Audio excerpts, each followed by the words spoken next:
What's cracking like an hombres? It is just me, your friendly neighbourhood PT, and I hope that you're all having a goddamn badass day today. Today I'm just going to be talking about protein sources because most of the time when I talk to people about their diets, it seems that a lot of people out there are unaware about what kind of foods are high in protein in general. So I thought to try and just help you out with that one, dude. Because at the end of the day, you do want a high protein diet. You need a certain amount of protein in your diet each day to be able to build lean muscle mass and therefore increasing your sexiness and get all kind of toned and all that kind of stuff. And it's also extremely useful to have a high protein intake if you're in a calorie deficit because it helps to keep you fuller for longer compared to having a lot of carbs or a lot of fats. So yeah, protein's our mate. So therefore, if you don't know how to get a lot of it, then, let's figure that out now. The first thing I should probably say is that if you don't already know how much protein it is that you should be having, you're looking for around 1.6 grams to 2.2 grams per kilograms of body weight.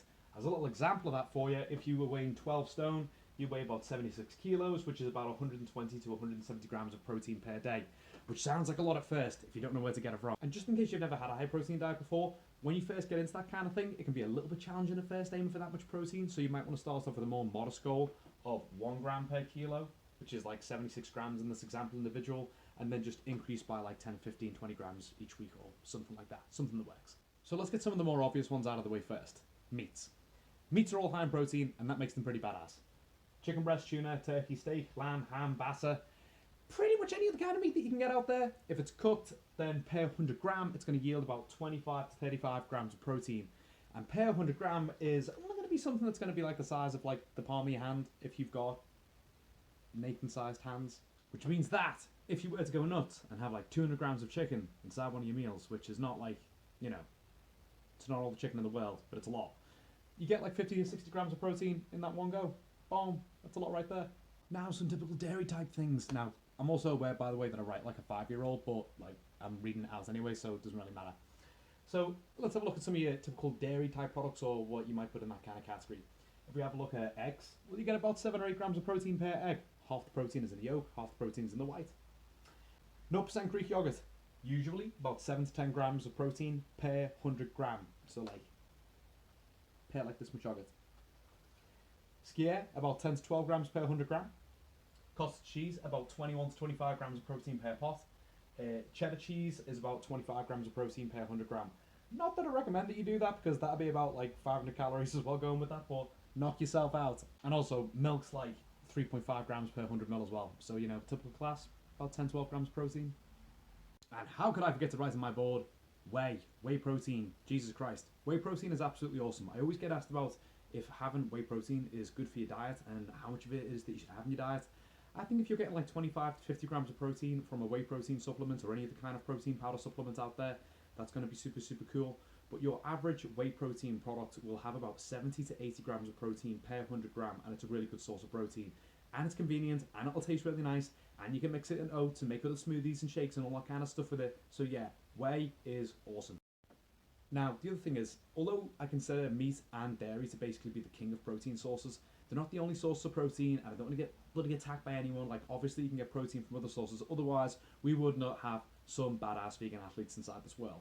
So, here are some of the little protein sources that you might have missed out on, and they're not all vegan, so don't, freak out at me. But, we have beans, which will always be about 15 to 20 grams of protein per tin. You can pretty much get any kind of brand that's always going to be like that. Corn, whenever you're cooking corn, it's going to be different depending on the kind of corn product that you get, but the last time that I checked out some corn chicken pieces, it was 15 to 20 grams of protein per 100 gram. If we look at seitan, I'm not really sure how to pronounce that. This seems like to be like a vegan superfood. Apparently this thing's got like a good amino acid profile and it's got 75 grams of protein per 100 gram, which is just absolutely nuts. But yeah. Then you have pasta. Pasta is 8 to 12 grams of protein when it's raw, although you can get pea-based pasta or you can get protein-based pasta, which has a much, much higher protein content. Like, I think pea protein pasta is usually like 15 to 20 grams of protein per 100 gram. It is insane. Pasta made from peas. Then we have cornflakes. Cornflakes, typical cereal, 7.6 grams of protein per 100 gram. Not that impressive. Cornflakes with 300 mils of milk, about 20 to 22 grams of protein. That'll be a good bowl. Cornflakes 300 mils and 1 scoop away, like 45 to 50 grams of protein. Power breakfast. So let's just say that hypothetically you have a day that looks something like this. Start off in the morning, you have 60 grams of oats with 1 to 2 scoops of whey protein. There's 30 to 50 grams of protein. A little bit later on in the day, you have half a pot of ski air yogurt. There's about 20-25 grams of protein. A little bit later on in the day, whenever you come into your lunch or whatever, you have tuna and a baked potato. Maybe if you're a big dude, you have 1.5 tins instead of just 1 tin. There's 30 to 45 grams of protein. In the evening meal, you just have 150 grams of chicken included inside your meal. There's about 45 grams of protein within itself. And already at the end of the day, whether we go to the lower ends or higher ends of some of these choices, we're looking at 125 to 160 grams of protein. You can get it in. Boom. So yeah, there's the rant over with. Thank you for watching the video if you've watched it this far. I hope that it's educated you a little bit about protein sources in general. And yeah, just saying, if you've got nothing against meat, get some more of it in your diet. That's a really, really easy way to increase your protein intake. And those ski air yogurts, my god, badass, lifesavers, and whey protein is awesome, yes. Peace out, homies. Have a good day.